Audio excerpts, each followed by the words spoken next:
Vamos a hablar ahora de la campaña que ha puesto en marcha Comisiones Obreras. Lleva por título "No lo permitas", y el objetivo es distinguir y denunciar, ¿no? El objetivo sobre todo denunciar el acoso sexual y el acoso por razón de sexo. Nos acompañan esta noche Montserrat Deval, adjunta a la Secretaria de Mujer e Igualdad. Muy buenas noches. Buenas noches. A su lado, bienvenida también Noelia Vidal, agente de Igualdad en Comisiones Obreras. Bienvenida. Buenas noches. Bueno, un tema, Montserrat, importante. Lo primero, detectar la situación de acoso, identificar que una persona está siendo acosada, es lo primero. Efectivamente. Entonces, bueno, pues por eso ponemos en marcha esta campaña, para que cualquier persona, ya sea hombre o mujer, identifiquen realmente lo que está pasando. Porque muchas veces la víctima no se conciencia de que está siendo víctima. En algunas ocasiones se plantea incluso "he provocado yo la situación", ¿vale? Y bueno, pues compañeros o jefes dentro del mundo laboral tampoco igual están considerando que están efectuando un hecho de estas características. Entonces, bueno, pues por ello es identificarlo, nos parece fundamental para que la víctima no se sienta como tal y denuncie, que es lo más importante, y pierdan ese miedo. Se habla de acoso sexual. ¿Cómo se puede identificar, Noelia? Primero, la Ley de Igualdad, la Ley Orgánica para la Igualdad Efectiva entre Hombres y Mujeres, establece una definición en el artículo 7 que es acoso sexual, que es acoso por razón de sexo. El acoso sexual, lo más importante es que se circunscribe al ámbito de lo sexual. Estrictamente son comentarios que tienen que ver con el carácter sexual, digamos.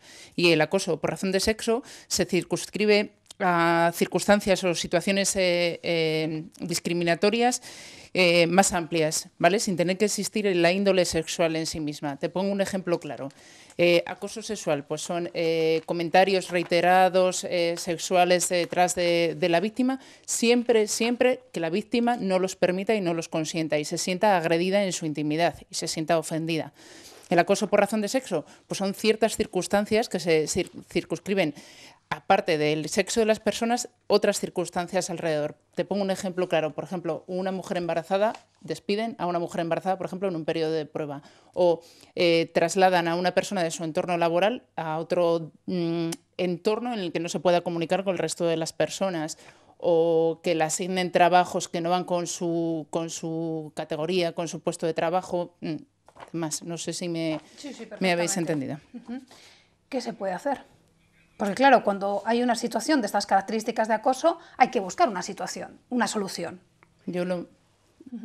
Pues primeramente tener este conocimiento. Indudablemente la ignorancia hace muchas veces que no nos veamos en esta tesitura. Hay personas que se bloquean hasta tal punto que normalizan situaciones que son realmente graves. Sí, se normaliza, y de hecho en nuestro ámbito español casi está bastante normalizado. Entonces es un poco sensibilizar en este tema, por eso es este llamamiento, esta campaña en el ámbito laboral, y este conocimiento tanto a mujeres como a hombres, para que realmente, bueno, cuando hemos recibido tanto Noelia o yo visitas o cuestiones de este tipo, pues muchas veces llorosas las personas se plantean el hecho, estoy siendo yo culpable, lo he generado, ¿qué puedo hacer? Efectivamente, entonces, bueno, primero conocer que está siendo víctima,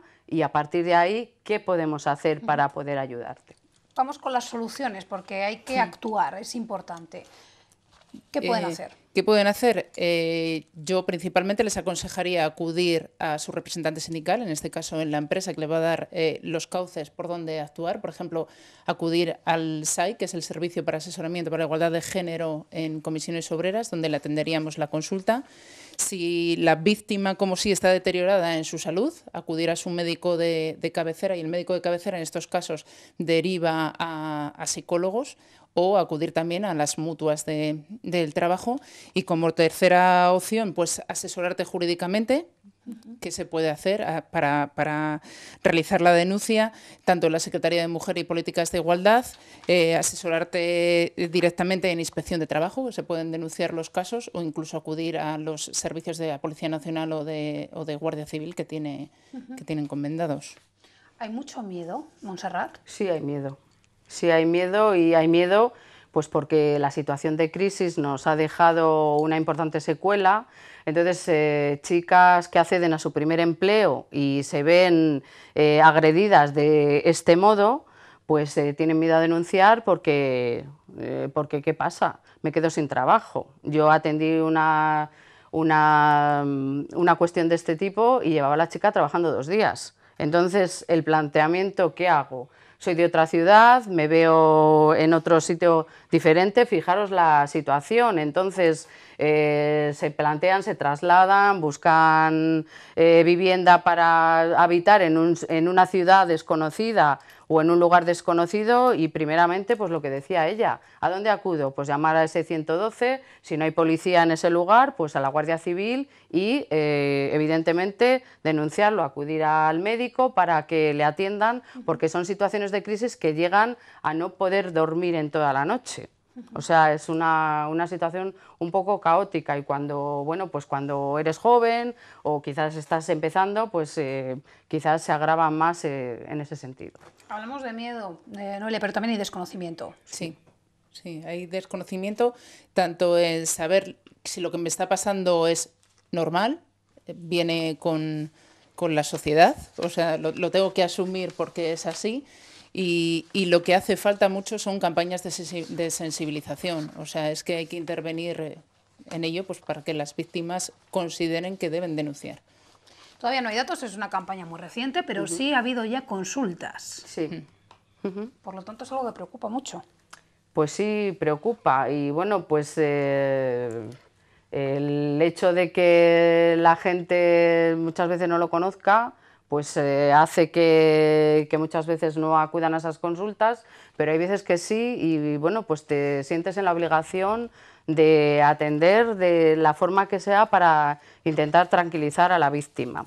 Con relación a lo que comentabas anteriormente de que hay miedo o no, la gente hay veces que se atreve a denunciar después de pasados unos años, después de pasados pues ese periodo Cuando primero. uno ve las cosas con distancia Efectivamente, también. entonces se centran, he madurado como persona y dices, bueno, pero ¿por qué estoy yo sintiéndome mal cuando he sido la víctima? Entonces, primeramente, ya os digo, identificar, y ya cuando una persona lo tiene asumido, madurado y tal, es cuando se cree en el derecho, por así decirlo, de denunciar una situación que ha vivido y que le está haciendo daño de alguna forma. Hay gente que igual tiene tanta frustración que siente hasta vergüenza, es tremendo. Sí, Sí. hay muchos casos. No se puede llegar a esa situación. No es soportable, o sea, no tienes por qué. Es que estos tipos de acoso dañan a la salud de las víctimas y deterioran, y con el tiempo, pues... Noelia, Montserrat, estáis llevando a cabo una campaña fantástica, enhorabuena, y ojalá Gracias. podáis ayudar a muchas personas. Gracias de Muchas verdad. gracias. Gracias.